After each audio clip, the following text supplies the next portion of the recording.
Salut à vous pauvres mortels et bienvenue dans ce nouveau numéro de Chris Comics Collection. Aujourd'hui je vais vous présenter 5 comics que j'ai lus récemment et on commence tout de suite avec le tome 3 de Black Science, toujours porté par le duo Remender-Scalera chez Urban Comics.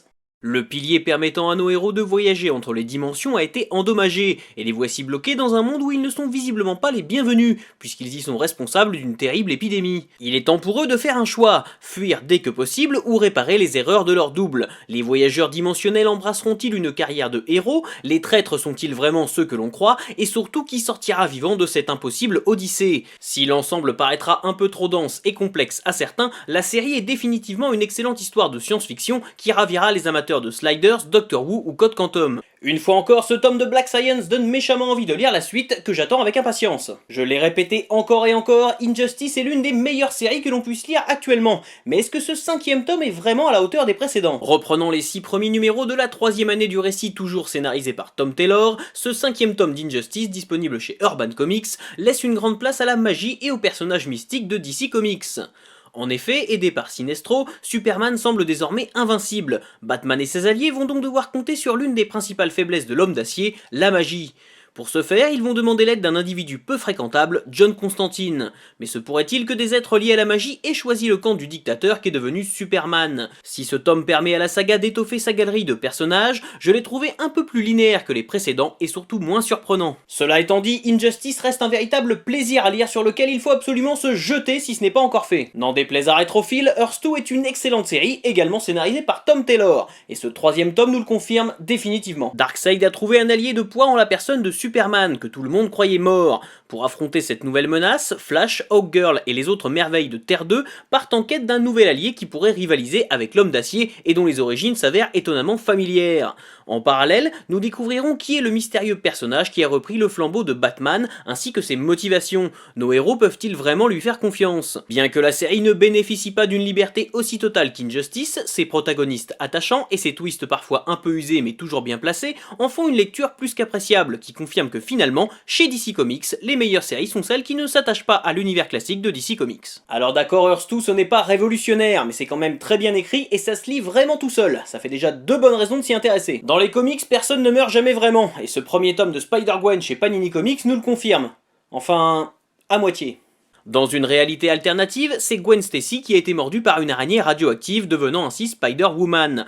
Apparu pour la première fois dans la saga Spider-Verse, le personnage génère un certain engouement et obtient sa propre série.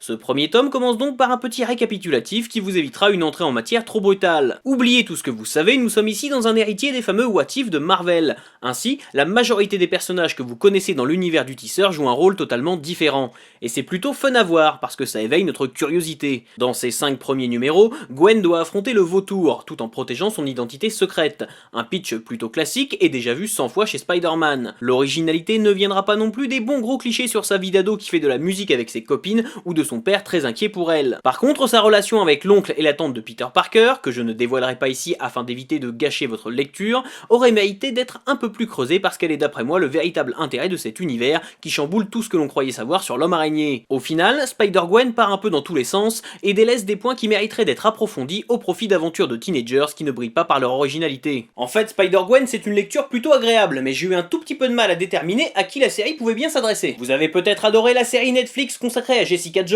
et vous aimeriez découvrir le comic book qui l'a inspiré. Ça tombe plutôt bien, puisque Panini réédite la série Alias à un prix très abordable dans sa collection Marvel Select. Créée en 2001 par Brian Michael Bendis et Michael Gaydos, Alias met en scène Jessica Jones, une ancienne super-héroïne reconvertie en détective privé. Et bien qu'elle fasse tout pour éluder cette période de sa vie, les enquêtes qu'elle accepte finissent toujours par la lui rappeler. Que ce soit pour élucider le meurtre d'une femme liée à un super-héros très célèbre, ou la disparition d'une adolescente soupçonnée d'être une mutante, Jessica baigne, qu'elle le veuille ou non, dans l'univers des surhommes en collant et doit avant tout faire face aux fantômes de son passé. Disons-le tout de suite, la trame de Alias est légèrement différente de celle de la série Netflix. Ne vous attendez donc pas à retrouver ce que vous avez vu sur votre écran dans ses premiers numéros. Cependant, l'ambiance de la série télé est plutôt respectueuse des comics, tout comme le caractère de son héros. héroïne. Donc si vous avez apprécié Kristen Ritter en justicière badass, vous prendrez un certain plaisir à lire les aventures originales de Jessica Jones. Attention cependant, le style graphique et le côté très bavard de la série pourraient décourager certains d'entre vous. Un conseil, faites un effort, vous ne le regretterez pas. Et enfin je termine en vous signalant la sortie des séries Titan Comics consacrées à Doctor Who en VF chez Akileos. Les singles sont disponibles sur le site de l'éditeur, en attendant des versions reliées qui devraient arriver au mois d'avril dans toutes les bonnes librairies. Et vous pouvez également retrouver les aventures du 4ème Docteur dessiné par Dave Gibbons dans le recueil Doctor Who Classics chez French Eye. Voilà, jusqu'à la prochaine fois, je compte sur vous pour avoir de saines lectures. Si vous aussi vous avez lu ces comics, n'hésitez pas à me donner votre avis dans les commentaires. Et n'oubliez pas de vous abonner à la chaîne pour ne pas rater la prochaine.